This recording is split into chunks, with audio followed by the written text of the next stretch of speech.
शंकर हर हर शंकर जय जय शंकर हर हर शंकर जय जय शंकर हर हर शंकर जय जय शंकर हर हर शंकर। श्री गुरुभ्यो नमः। चतुर्मुख मुखाम्भोज वनहंस वधूर्मम मानसे रमतां नित्यं सर्वशुक्ला सरस्वती शिरसा शिवभक्तानां पादाम्बुज रजः कणान् वन्दामहे वयं नित्यं वासनाध्वान्तभास्करान् இந்நிலையில் நின்றாலும் எக்கோலம் கொண்டாலும் மன்னிய சீர் சங்கரந்தாள் மறவாமை பொருள். ஜெய ஜெய சங்கர ஹர ஹர சங்கர. ஸ்ரீ மாதவ வித்யாரண்ய சுவாமிகள் பண்ணதான சங்கேப சங்கர ஜெயத்துல ஸ்ரீமத் சங்கர திக்விஜய சாராம்சம் என்று தமிழில் செய்யுளாக படைத்த பிரம்மஸ்ரீ மீ ராஜகோபால சர்மா அவர்களுடையதான இந்த செய்யுள் வடிவமான புத்தகத்தை மூன்றாவது முறையாக முதல் சர்க்கத்தில் முகவுரையிலேயே பலவிதமான விஷயங்கள் பொதிந்து கிடக்கும் காரணத்தினால் இன்றைய தினம் ஸ்ரீமத் சங்கராச்சாரியரின் அனுகிரகத்தை துணை கொண்டு வேதாந்தத்தின் மாட்சியும் நாஸ்திகவாதியின் வீழ்ச்சியும் என்ற ஒரு விஷயத்தை நாம் சுவாரஸ்யமா பார்க்க போறோம். குமாரல பட்டர் தான் அவதாரம் ஆயிருக்கார். யாருன்னு கேட்டா வாதத்துக்காக சாட்சாத் சுப்பிரமணிய சுவாமியின் அவதாரமா தான் வந்திருக்கார் அப்படின்னு தெரிஞ்சுட்டோம். அதுல சுந்தர குமரனே குமரல பட்டர்னு அழகா கொடுத்திருக்கார். இதேதான் பட்டபாதாபிதாயஸ்ய பூஷா திக் சுதிருஷாம் அபூத் அப்படின்னு மாதவ சுவாமிகள் கொடுத்திருக்கார். தாரகாராத்தி அஜனிஷ்ட தாரகாராத்திகி தாரகாராத்தி தாரகாசுரனை வென்றவர் எவரோ எந்த குமரக்கடவுளோ அந்த கந்தசுவாமியை நம் சொந்த சுவாமியாக நினைத்துக் கொண்டு அவரே அவதாரமாயிருக்கார் அப்படிங்கிறத இவரும் காமிக்கிற. தாரகன் அழித்த தவசிவ பாலன் நேரம் இதன நியமம் உணர்த்தி தர்மம் உலகில் தலை நிமிர்ந்தோன்றும் தருணம் இதுவன தரையில் உதித்தார். பிராசம். தாரகன் நேரம் தர்மம் தருணம். தாரகாசுரனை வீழ்த்திய முருகப்பெருமான் வந்த பொழுது அதே மாரி அப்ப அசுரனை துவம்சம் பண்றதுக்காக அவதாரம் பண்ணு வந்தார் சுப்பிரமணிய சுவாமி. தெரியும் எல்லாருக்குமே. அந்த சரித்திரத்தை நம்ம விஸ்தாரமா பார்க்கணும்னு அவசியமானது இல்லை. அதுக்கப்புறம் தர்மம் உலகில் தலை நிமிர்ந்தோன்றும்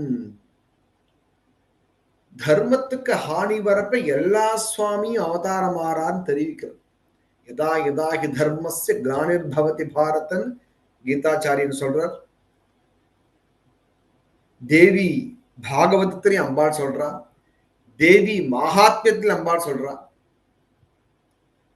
எப்பெல்லாம் அவதாரமானது வருமோ துஷ்டங்கள் இம்சை வருதோ அவதாரம் ஆகுவன்னு.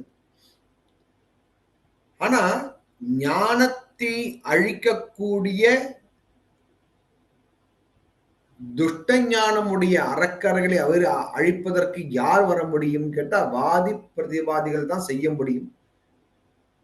அப்படி நல்ல நல்ல தர்மசாஸ்திரத்திலையும் சகல சாஸ்திர ஞானத்தோடையும் அவதாரமானுமே. அதுக்கு சுப்பிரமணிய சுவாமி அவதாரமாயிருக்கார். அவர்தான் குமாரல பட்டஹா அப்படிங்கிற பேர் அவதாரமாயிருக்கார் வாத பிரதிவாதங்கள் பண்றதுக்காக. என சமயம் சமணம் பௌத்தம் போன்றதான மதங்கள் வேதாந்த கருத்துக்களை தூஷித்து வந்தன. அதனால் தர்மத்திற்கு ஹானி ஏற்பட்டது. நித்திய கர்மானுஷ்டாத செய்யக்கூடியவன் செய்யாம போயிட்டான். அதை அந்த வாதங்கள்லாம் சரியில்லை. வாதங்களை அந்த துஷ்டவாதங்களை தவிர்த்து வேதவாதங்களை உயர்த்த வேண்டும் என்ற நோக்கிற்காக வந்திருக்கார். அழகா போட்டுக்க. குமரப்பெருமான் குமரல பட்டர் எனுமன பெயரால் எழுந்தருளிட்டார். இருளை அழிக்க எழுந்தொருக்கதிராய் பொருளை அழிக்க புலந்தருதியாய் அழகா கொடுத்து அவருடைய புகழ் எல்லா திக்கிலையும் பரவினது. சாக்ஷாத் கந்த பெருமானே கந்த சுவாமியே குமாரபட்ட சுவாமியாக அவதாரமானார் அப்படின்னு அவருடைய பூர்வ விஷயத்தெல்லாம் கொடுத்து ஜெய்மினி அளித்த தர்மசூத்திரத்தின் மெய்யினை உணர்த்த மெருகுற விளக்கி இருவுரை தந்தார் இனிதொரு கருமம் நெறியுரை தந்தார் நியமம் வளர்த்தார். இப்ப குமிழர் நன்மறை கூட்டிய நியமம் உயரிய தென்றுரை ஊட்டி வளர்த்து நற்பணி எங்கும் நடத்தி இருந்தார். பற்பல இடங்கள் பயணம் இருந்தார். குமாரபட்டர் விளக்க உரையில ஜெய்மினி பண்ணதான மீமாம்சா சாஸ்திர விஷயங்களை நன்கு கசடர கட்ட தர்மசூத்திரத்துக்குள்ள விளக்கத்தையும் குமாரபட்டர் ரொம்ப விளக்கமா டீட்டெயில்டா சொன்னார் அப்படிங்கிற சாஸ்திர விஷயத்துக்கு காமிக்கிறார். அந்த விளக்கங்கள் எல்லாமே ரொம்ப ரொம்ப ஒரு எப்படி சொன்னா புரியுமோ, எப்படி சொன்னா துஷ்டவாதங்கள்லாம் தவிடுபொடியாகுமோ அந்த மாதிரி பிரயோகம் பண்ணி வியாக்கியானம் பண்ண விஷயம் எதிர்க்க. எப்படின்னா 1000 சகஸ்ர கிரணாக சூரியனுக்கு பேரு. அந்த சகஸ்ர கிரண் சூரியன் பொடிக்கும் போது எல்லா விதமான ஒரு தமசையும் இருளையும் போக்கி பிரகாசம் தருவதை போல் இவருடையதான ஒரு கருத்துக்கள் இருந்தது. இவரை பார்த்தா இந்த திக்விஜயத்துல குமாரபட்ட சுவாமி வந்ததை பார்த்தா எல்லாருக்குமே பண்டிதா திக்கு திக்கு திக்கு திக்குன்னு ஆடுவான். சமஸ்த திக்குக்கு திக்விஜயம் பண்ணார்.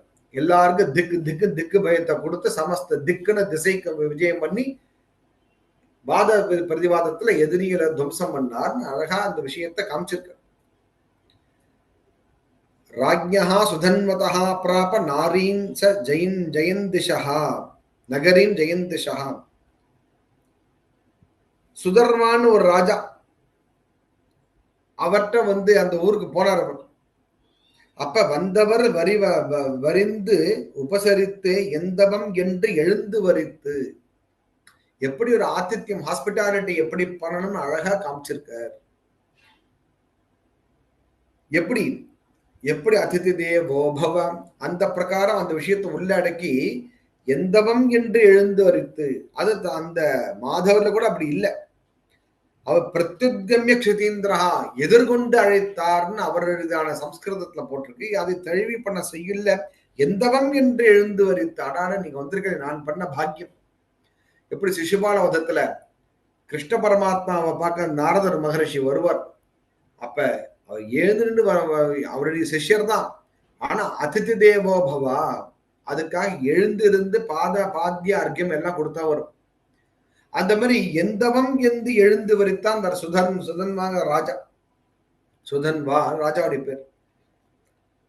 அவட்ட உக்காண்டு எதிர்கொண்டு அழைத்து அவர் நகருக்கு ஃபுல்லா அழைச்சிட்டு எல்லா உபச்சாரத்தையும் பண்ணி, எப்படி முதல் இந்திரன் பிரம்மாவை ஸ்தோத்திரம் பண்ணி வழங்கினதை போல இவர் என்ன பண்ற, ராஜா இந்திரனாகவும் குமாரபட்ட சுவாமி பிரம்மாவாகவும் பாவிச்சு இருந்தார். ஒரு உபமாலங்காரத்தை அழகா கொடுத்துருக்கார். எப்படி இந்திரன் பிரம்மாவை எழுந்திருந்து நமது உபச்சாரம் செய்வதை போல் சுதர்மா என்கின்றதான ராஜாவும் குமாரபட்ட சுவாமி எழுந்திருந்து உபச்சாரம் செய்து வரவேற்றான்னு அழகா கொடுத்துருக்க. இதுக்கப்புறம் தான் சுவாரஸ்யமே இருக்கு விஷயம். ஒரு குயில் விஷயத்தை கொடுத்து அழகா காமிச்சிருக்க. மலினைச்ச சங்கஸ்தே நீச்சைஹி காக்ககொலைஹி கேபிக ஸ்ருதி தூஷக நிரகாதைஹி ஸ்லாகனீய ததா பவேஹே அப்படின்னு மாதவாச்சாரி எழுதியிருக்கார். அந்த குயில் ஒண்ணு கூவுறது, அழகா கூவுறது. கோகிலஹா கோகிலஹா சர்வத்திர வசந்த காலே கூஜதி அப்படின்னு அழகா கூவுறது. இதுவே சுப சகுனம். இதுக்கு அர்த்தம் என்னவன்னு கேட்டா, குயிலே தேனாய் நின்குரல் தெரிந்தும் என்னே கோணாது உணரும் கொடுப்பினை இலையே வீணாய் கரையும் விடக்குரல் காக்கைகள் போனால் நின்குரல் புத்துணர்வென்றேனே. சம்ஸ்கிருத ஸ்லோகம் சொல்லுவோம். காக்க காக்க பிக பிகா கோபேத காக்க பிகையோஹோ வசந்த காலே சம்பிராத்தே காக்க காக்க பிக பிகா. இந்த பரபிருத்துன்னு பேரு குயிலுக்கு. குயில் என்ன பண்ணும், தன் முட்டையை காக்காவுடைய கூட்டுல போய் கொண்டுட்டு வந்துடும். இந்த குயிலுக்கும் காக்கைக்கும் நிறமானது சாமியம், ஒரே மாதிரி கருப்பா தான் இருக்கும் ரெண்டுமே. அப்ப அந்த காக்கா என்ன பண்ணும், தன்னுடையதான குட்டி தான் என்று கொண்டு அதுக்கு ஆகாரங்களை கொடுத்து வளர்க்கும். முட்டையை உடைச்சு குஞ்சு அந்த அந்த குட்டி குஞ்சு வெளில வந்தோன்னு. ஆனா குறிப்பிட்ட காலங்கள் வரப்ப இந்த வசந்த காலம் வர சமயத்துல இது கிரா கிரா கிரா கிரா காக்கா கத்தும். குயில் அழகா கூவும், அழகா கூவும் குயில். அப்ப பார்த்தா என்ன பண்ண, கீழே தள்ளி விட்டுரும், அந்த குயிலை தனியா பண்ணிடும். அந்த மாதிரி வீணாய் கரையும் விடக்குடல் காக்கைகள். அப்ப என்ன பண்ணுவோம், மக்கள் பாக்குறப்ப, ஏப்பா நீ காக்கையே கொஞ்சம் மூளை இருக்கா, கிரா கிரா கிரா கத்தின்னு இருக்கியே, இந்த குயில் கூவுறத கேட்க விட போறோம், நீ நிறுத்திக்கோ அப்படின்னு மக்கள் எப்படி சொல்லுவாளோ, அதே போல குயில் கூவுறது உண்மையான விஷயத்த அழகா கொண்டு வந்திருக்கார் அலங்காரத்தோட. எங்கேயும் தெரியும் அலங்காரத்தை, அலங்கார துணியும் தெரியும். அந்த குயில் சொல்றத போல என்ன சொல்ல வர்றாருன்னு கேட்டா, காக்கைகள் என்றது நாத்திகரைத்தான். அந்த புத்த மதத்தை சேர்ந்தவள் உட்காந்துருக்கான். குயில் என்ன அழகா குவின்னு இருக்கு, எவ்வளவு காதுக்கு இனிமையா நீங்க கூவுறது, அருமையா அழகா ஆகா குமரனை பற்றி அனுபவிக்கிறார். எவ்வளவு அழகா கூவுறது குயில், எவ்வளவு சூப்பரா இருக்கு, அடாடா. ஆனா என்ன தெரியுமா, இந்த குயில் கூவுறது இந்த காக்கா கூட்டத்து நடுவுல கூவினா குயில் குரலை தான் ஆசைப்படுறோம், கேட்க முடியல. இந்த காக்கா கூட்டத்தை ஒழிச்சுட்டோம் வச்சுக்கிய, ரொம்ப அற்புதமா நிறைய உன்னுடைய குயில் உன்னுடையதான சப்தத்தை கேட்கலாமே. நாங்க எல்லாரும் உன்னுடையதான குரலை மேன்மேல் மகிழ்ச்சியா பார்ப்பாளே அப்படின்னு சொன்னோன்னு, இது நிந்தாஸ்துதி அப்படி ஒரு அலங்காரம். நிந்தாஸ்துதின்னு ஸ்தோத்திரம் பண்ற மாதிரி இருக்கும், ஆனா நிந்தையை கொடுக்கிற மாதிரி கொடுத்துரும். அப்ப தங்களைதான் இந்த காக்கா கூட்டம்னு குமரன் பற்ற சொல்றான்னு புத்தர்களுக்கு தான் பௌத்த மதத்தோட உரைக்க ஆரம்பிச்சு. என்ன இன்ட்ரோடக்ஷன், ஒரு முகமுறை, ஆமுகம், சித்தாந்தம், திரும்ப திரும்ப சொல்றது, புதிய கருத்தை வெளிப்படுத்துறது, அதனுடைய பிரயோஜனம், வாதம், இது ஆறு விஷயங்கள் தான் சாஸ்திரத்தின் ஞான விஷயத்தினால ஞானத்தினால அறியப்பட வேண்டிய விஷயம். ஆழமான கருத்துக்கள் கொண்டதான் இவருடைய ஒரு பேச்சை கேட்டோன்னு, ஒரு குயில் கூட்டத்தை ஆஸ்திகவாதிய வேதாந்தத்தின் தத்துவமாகவும், அதை கேட்க முடியாமல் தடுக்கக்கூடியதான காக்கை கூட்டமாக பௌத்த சமயத்தையும் ஆரம்பம் பண்ணிட்டார். அவளுக்கு கோபம் வந்துருச்சு, ரொம்ப பாம்பு போல சீர ஆரம்பிச்சுட்டான். கலையணித்திடும் சிவ கண்மணி சங்கரர் கலைகளை தடிவேர் களைவது நடக்க. கிளைகளை ஒடித்து, கிளை இல்லாமல் செய்ய முடியாது. புத்த மதம் போன்றதான மதங்கள் இருக்கோ இல்லையோ, அது வேறு விதமான வேதத்திற்கு புறம்பான தத்துவங்களை எங்கேயும் கொடுத்துட்டு மத்த நல்ல மதத்தை எங்கும் பரவோடாம செய்யறது. அத முருகப்பெருமான் குமரல பட்டது என்ன பண்ண போறார், அதை முறியடிச்சு அவற்றை அடிவேறு எது இருக்கோ, ரூட் இருக்கோ, அத வேரோடு பிடுங்குவதற்காக தான் பரமேஸ்வரன் இருக்காரு, எம்பெருமான் பகவான் அவர் வரப்போறாரே அப்படின்னு ஒரு உயர்ந்த ஒரு நாடகம் மாதிரி தத்துவத்தையும் போதிக்கிற வரக்கூடிய விஷயத்துல. இந்த 67வது ஸ்லோகத்துல பார்த்தீங்கன்னா, ச தத் பந்தேந்தனை சீர்ணைஹி குரோதஜ்வாலாம் அவர்தயது. ரொம்ப கோபத்தை கொதிக்க ஆரம்பிச்சுட்டான். நீங்க பேசுற பேச்சு இங்க ரொம்ப ரொம்ப வெறுப்புட்டுறது மாதிரி இருக்கு. மரத்துல ஒவ்வொரு கலையா உடைச்சு நெருப்புல போட்டி போடுறவன், ஒண்ணுமே இல்லாம போடுறவன், புத்தவாதங்கள் எல்லாம் ஒண்ணு இல்லைங்கிற நீங்க பட்டாலும் இது கேட்டாலும், நான் சொன்ன வாதங்கள் எது சொன்னாலுமே அது இல்ல. ஆனா இதுல ஒரு தத்துவத்தை சொன்னார், ஒரு இங்கிதமா சொல்லியிருக்கார். புத்தருடையதான கொள்கைகள் அகிம்சா பரமா இருக்கு, அது கரெக்ட். ஆனா அது பிரதிபாதனம் பண்றதான செயலி இருக்கே, யுக்தி பிரகாரம் இருக்கே, அது இங்க சரியில்லை. வேதத்தை விட்டு அறம் எதுவும் இல்லை, அது நீங்க ஒத்துக்கலையே. இவ்வளவு நன்னா சொல்லிட்டு வேற வேடூரியங்களை நன்னா கையில வச்சுட்டு அதை லாக்கல் வச்சு போட்டாம தெருவில் கொண்டு போட்டமே போட்டல நீங்க அப்படின்னு அவருடைய வாதம் இருக்குது. அதனால என்ன அர்த்தம் கேட்டா, இவர் வாதத்தை பிரதிவாதம் பண்ணதான் வந்திருக்கார், நிலைநாட்ட வரல. நிலைநாட்ட யார் வரப்போறா? அதை எஸ்டாப்ளிஷ் பண்றதுக்கு சங்கர பகவத்பாதர் சாட்சாத் பரமேஸ்வரன் அவதாரமாக போறார் அப்படிங்கிற கருத்தையும் அழகா கொடுத்திருக்க.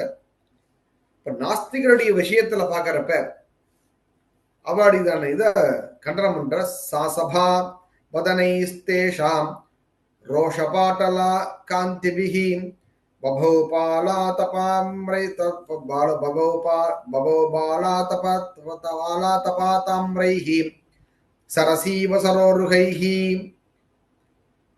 அதः பேதுர் பதேந்திரேன க்ஷதாः பக்ஷேஷு தக்ஷணம் அப்படின்னு மாதவாச்சாரியர் சொன்னதான அந்த ஸ்லோகத்தை நாத்திகர் வாதம் நடையழிந்ததனால் வாத்திரமாவும் வகையெழுந்தவராய் தோற்றரவாய் துயர்ச்சனங்கொண்டார் சீற்ற முகங்கள் சிவந்திட நின்றார். சீற்ற முகங்கள், கோபத்துல முகம் அப்படி செவந்து பேர் எல்லாரும். முரண்பாடுடையார் முறைத்தார் கடுப்பால், அழகா பேச்சும் போலே எழுதிருக்கார், வர்ணனை அழகா கொடுத்திருக்கார் செய்யல. கடுப்பாகி ரொம்ப கத்த ஆரம்பிச்சுட்டான். திரண்டார் உடைந்தார் திகைத்தார் சினத்தால். திரண்டார் உடைந்தார் திகைத்தார். என்னப்பா அது, குடி பேசுறா, என்ன சொன்னாலும் வாதத்தை பிரதிவாதம் பண்ணிடுறாரு இவர், எப்படி மடக்கிறது தெரியல. திகைத்தா ஆச்சரியமும் பட்டான். எப்படின்னு கேட்டா, ராமராவண யுத்தத்தை ராமனுடைய பராக்கிரமத்தை பார்த்து ராவணனுக்கு கோபம் வந்தது. அதே தான் திரண்டார், கூடி பேசினான், மனசு உடைஞ்சு போனான். பார்த்துட்டு ஏன் அப்பா இவ்வளவு அனாயசமா தான் முக்கியமானது. என்ன கேட்டா எதுக்கு சொல்றேன் கேட்டா, சுத்தமான பராக்கிரமசாலியை பார்த்தா எதிராளிகளுக்கு கூட ஒரு அப்ரிஷியேட் பண்ணக்கூடியதான சுபாவம் வரணும். அவன் தான் உண்மையான எதிரி. இல்லைன்னா எல்லாமே கண்ணி சூழ்ச்சி. அப்படி இருக்கக்கூடாது. அது சுப்பிரமணிய சுவாமி குமாரனை பற்றி யாருடைய அவதாரமா பார்த்துட்டு இருக்கோம்? சாட்சாத் சுப்பிரமணிய சுவாமி அவதாரமா பார்க்கிறமே. அந்த சுப்பிரமணிய சுவாமியின் திருஷதியில, சத்ரு சம்ஹார திருஷதியில ஒரு நாமாவளி வரும். சுத்த வீர யுத்த பிரியாய நமஹா. சுத்த வீர யுத்த பிரியாய நமஹா. சுத்தமான வீரர், அவனுடைய யுத்தம் ரொம்ப பிடிக்குமா. அப்ப இவர் சாட்சா சுத்த வீரர் இவராவே வந்திருக்காரு. அவர் யுத்தத்தை பாக்குறா, யார் இவரை விரும்பாம இருக்க முடியும்? திகைத்தார், அந்த பதத்துக்கு திகைத்தார் அந்த அர்த்தம் வருது. சினத்தால் வறண்டார் உலர்ந்தார் வடிந்தார் நெருப்பாய் விதண்டாவாத விரைப்பால் கொதிப்பால். அழகா இது இருக்கு. விதண்டாவாத விரைப்பால். வாதத்துக்கு மருந்து உண்டு, விதண்டாவாதத்துக்கு மருந்து கிடையாது. ராமாயணத்துல ஒரு இடத்துல கொடுப்பார் ராமன், அதே விஷயம் ஞாபகம் வருது. பல விதமான வாதங்களை பத்தி சொல்றப்ப சில வாதங்களுக்கெல்லாம் முடிவு இல்லைன்னு எந்த இடம் கரெக்டா ஞாபகம் இல்லை, ஒரு இடத்துல பார்த்திருக்கேன். வித்வாங்கெல்லாம் வருந்தக்கூடாது, விதண்டாவாதம் தேவையில்லாத வியர்த்தவாதத்துக்கெல்லாம் பதில் சொல்ல முடியலையே, மடக்கி கேட்டுட்டேன் அப்படின்பா. அப்படிலாம் கேட்ட பயப்படக்கூடாது அப்படின்னு ராவணன் சொல்லுவான். அது போல விதண்டாவாதத்தை விரைப்பால் கொதிப்பால். ஒன்றும் பண்ண முடியல. எவ்வளவு சொன்னாலும் இதுக்கு கமெண்ட் கொடுத்துட்டே இருக்காரு. அடுத்தடுத்து எல்லா வாதமும் அடிச்சுட்டு இருக்கு. இவருடைய வாதம் எல்லாம் ரொம்ப சத்தம் போட ஆரம்பிச்சுட்டா. வாதம் ரொம்ப அதிகமா போனா என்ன ஆகும் கேட்டா, உண்மையான சுரூபம் வந்துடும். இது வாதி பிரதி வாக்கியார்த்த சதஸ் போகும்போது நம்ம பட்சத்தை சமர்த்தனம் பண்ணி சாதிக்கிறதுக்கு சில பேர் பேசுவா. அதை கண்டனம் பண்ணி பண்றவாளுக்கு போதிய யுக்தி இருக்காது. அப்ப அவளுக்கு கோபம் தான் வரும். சேஷம் கோபேன பூரையே அப்படின்னு சொல்லுவோம். மீதிய கோபம் வந்து காமிச்சிட்டு தாமதும் கத்திட்டு போயிடுவா, தேவையில்லைன்னு. அந்த மாதிரி என்ன பண்றா அவெல்லாம், அந்த பௌத்தர்லாம் தளர்றான். சபையில வாத பிரதிவாதம் நட இடி போல ரொம்ப வழங்கின்னு இருக்கு. தாமரை சிவந்திடும் குணமாய் ஆனது அவை இடி அதிரடி எதிரொலி போனது கீழுள்ள புலங்கள் இடிந்தது. எல்லாம் ரொம்ப சத்தம் பார்த்து பாதாள நோக்க பர்யந்தம் சப்தம் போகுமோ அந்த அளவுக்கு சப்தமானது பௌத்த மதத்தினுடைய தத்துவத்தை கண்டனம் பண்றா, பொறுத்தக்க முடியாம குதிக்க ஆரம்பிச்சுட்டு ஆவாள். ஆனா இவர் என்ன பண்ணார், புத்திசாலியான குமரல பட்டர் தம்முடையதான ஒரு சித்தாந்தபரமான ஆணித்தரமான வாதத்தினால கிரௌஞ்சந்துளைத்த கேக்கைய வாகனன் உரமிடம் கூர்மதி முனையனும் வேளார் குத்தி கிழிக்க குறைமதி வாளரின் புத்தி குகைக்குள் புகமயமானது. அழகா வாதத்தை எப்படி யுத்தம் பண்றப்போ என்ன ஆக்ரோஷம் வருமோ அதே ஆக்ரோஷம் வாதத்திலேயே வரும். அதனாலதான் வீரரசத்தை பத்தி பிரேவனஸ் சொல்றப்ப நவரசங்கள் வீரங்குது ரசம் உற்சாக ஸ்தாயிகம், உற்சாகம்தான் ஸ்தாயி பாவம். அத ரசகங்காதரக்கார ஜெகநாத பண்டிதர் சொல்லும் பொழுது சண்டையில யுத்தத்துல சண்டை போடுறோம் மட்டும் ஒரு வீரன் கிடையாது, தான வீரன், வித்யா வீரன், இந்த பண்டிதன் வீரன் சொல்வார் அவர். இந்த இந்த அவர் சொன்னதான அந்த ரசகங்காதர விஷயத்துக்கு ஒரு தீர்வு இந்த இடத்துல பார்க்கலாம். அதனுடைய விஷயத்தை நம்ம பார்க்க முடியும். என்னன்னு கேட்டா எல்லா தன் வாதத்தின் சாமர்த்தியத்தினால முதல்ல முன்காலத்தை கிரௌஞ்ச மலையை கூரான வேளால குத்தி கீழ்ச்சா எடுத்தாரே தகர்த்தது போல புத்தனுடையதான மலைகளை போன்றதான துஷ்டவாதங்களை தரமட்டமாக்கிட்டது. அப்ப அந்த கிரௌஞ்ச மலையை கிழிச்சதும் முருகப்பெருமான் தான். அந்த கிரௌஞ்ச மலையை போல் இருக்கக்கூடியதான புத்தனின் துஷ்டவாத அசைக்க முடியாததான நகராமல் இருக்கக்கூடியதான அனைத்து மக்களுடையதான அஞ்ஞானத்தையும் போக்க முடியாத அளவுக்கு இவன் அஞ்ஞானம் கொடுத்துட்டு இருக்கான். அஞ்ஞானம் போகக்கூடாது அப்படின்னு இருளை கொடுத்துட்டு இருக்கக்கூடியதான இந்த புத்தரின் என்கின்ற கிரௌஞ்ச மலையை முன்பு தொலைத்த அதே சுப்பிரமணிய சுவாமி தான் இன்றும் தொலைத்தார். எங்க குமரன பட்டர் மூலமாக வாதம் என்கின்றதான வேலாயுதத்தால் அப்படின்னு தொலைச்சால் சுத்தமான வீரன் தெரிகிறது. ஒண்ணு இவர் வீரன், என்ன வீரன்? வித்யா வீரன் அப்படின்னு ரசகங்காதர ஜெகநாத பண்டிதர் சொன்ன மாதிரி இந்த அர்த்தம் தெரிகிறது. இங்க அந்த குமரன பட்டரை எதிர்க்க முடியாம எல்லாமே தோத்து போனதுனால புத்தகர்லாம் என்ன பண்ணா, பேச்சுவார்த்தை நடத்த ஆரம்பிச்சான். எந்த விதமான ஹேத்து இல்லாம அசையாம எப்படி நின்னாலும் அது அப்படி ஸ்தம்பனம் ஆயிட்டு போனாம அழகா வர்ணப்பட்டிருக்க. புத்தர்கள் வாதம் பொடிபட்டடியும் அத்தனை சரகம் அறுபட்டுழலும் சுத்த முச்சத்தமும் மெத்தன அருகும் சித்திர மொத்தவர் சிந்தையும் இருக்கும். சித்திரத்தில் எழுதப்பட்டவன் அப்படியே ஸ்டன்னாய் நின்றாலும் ஒரு விதமான சஞ்சலமே இல்லையா. எப்படி சித்திரத்தை ஒரு ஆட்டு சுவர்ல வரைஞ்சு அசையாம நிற்போமோ அதே மாதிரி ஒரு டிராயிங் பண்ணவே அப்படி நிக்கிறான். ஏன்? எந்த ஹேத்தும் புறநாள, எந்த சரக்கம், எல்லா சரக்கம் அவுட்டு. பாட்டு வாதம் கொடுத்துட்டே இருக்க, பதில் சொல்ல முடியல. சித்திரத்துல போல நிக்கிறா அப்படி அப்படின்னு. எப்ப மனுஷன் வாத பிரதிவாதத்துல எப்படி யுத்தத்துல நிராயுத பாணியா இருக்கிறானோ, இந்த நிராயுத பாணிக்கு என்ன அர்த்தம்? இவனுக்கு ஆயுதம் தான், ஹேத்து தான் ஆயுதம். ஹேத்துன்னா ரீசன், காரணம். அந்த ஹேத்து பேடுத்துன்னா வாதம் பண்ண வராது. யுக்தி யோசிச்சு வாதம் பிரதிவாதம் பண்றப்ப கேள்விக்கு இதுதான் ஆன்சர் கொடுக்கறது பலவிதம் இருக்கு. நீங்க இந்த விஷயத்தை உன் வாயில வர வைக்கிறதுக்காக சில யுக்திகளை கையாளுவா பண்டிதா. அந்த வாதத்துல அஸ்திர பிரயோகம், இதெல்லாம் அஸ்திரம். அங்க அஸ்திர பிரயோகம் யுத்தம் மாரி, இங்கேயும் அஸ்திரம்.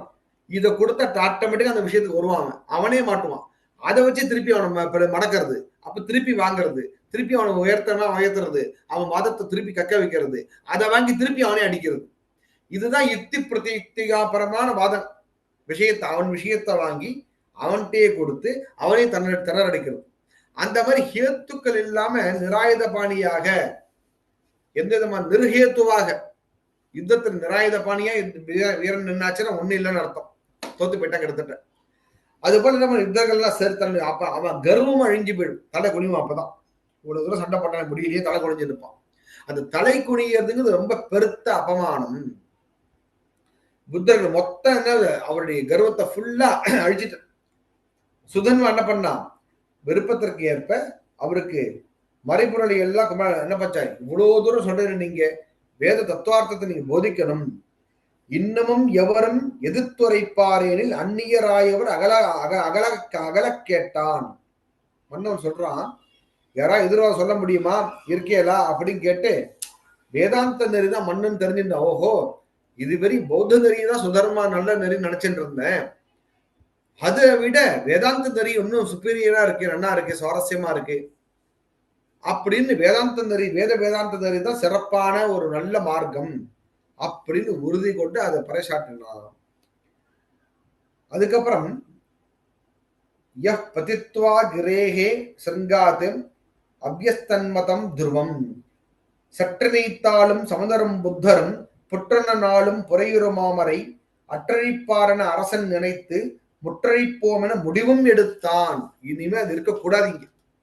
வாதம் புரிபவர் வரையறை அவரவர் ஓதும் மொழிவளம் உரைத்திடும் சமர்த்து வாதுரை வலியும் வாய்ச்சவடாலும் போதுமோ அறிவிற் புகழது மட்டும் வாய்ச்சவடால்.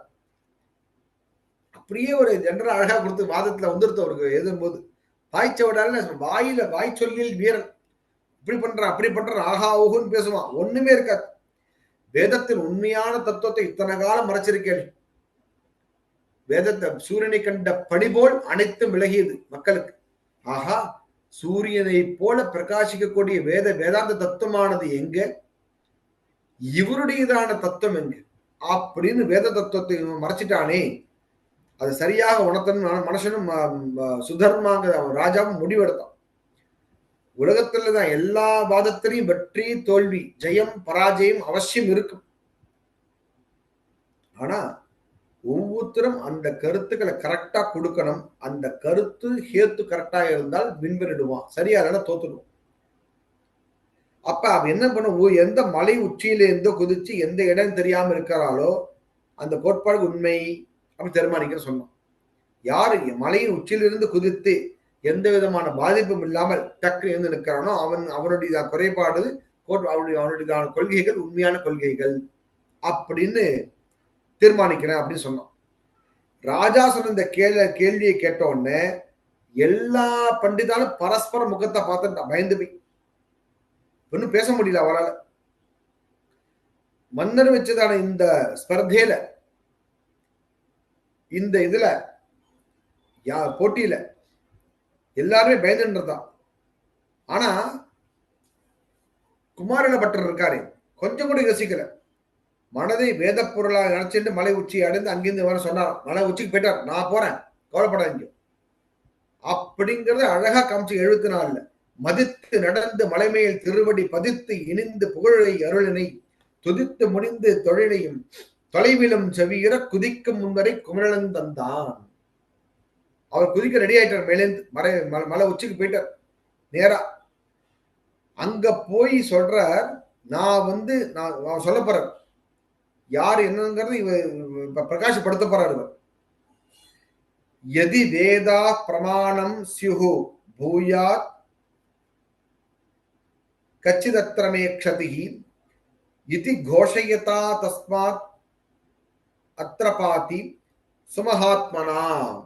அங்கேயிருந்து விட ரெடியா இருந்தார்.